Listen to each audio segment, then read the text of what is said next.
কেমন আছেন আপনারা? সবাই আমাদের চিনেন। আমি কিশোরগঞ্জের ডন সালমা।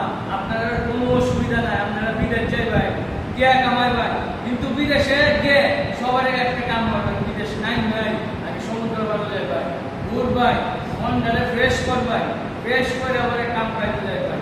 সমুদ্র পাড়ে গেলে আপনার ফ্যামিলির কথা মনে হতো না, কিন্তু ক খ সব পাইবেন, সব দেখতে পাই, কোনো সমস্যা নাই, ঝামেলা নাই। ঝামেলা হইলে আমাকে ফোন দিবেন। আপনারা সবাই ভালো থাকবেন। হ্যাঁ, এই লোকে ঘুমায় নাকি? আমার বয়ান আমার বয়ান শুনতে শুনতে লোকে বেহুশ হয়ে আছে, বেহুশ হয়ে যাইতেছে বয়ান শুনতে শুনতে। দেও মানে আমি যে কইতাছি কেউ কান্দে নেয় না, কেউ কানে শুনেও না। সবাই ভালো থাকবেন। সবাই ভালো থাকবেন। আর বিদেশকে অবশ্যই সবাই এক ফেল করে আমার মোবাইলও পাঠাই ভাই, পরে আমি বিদেশে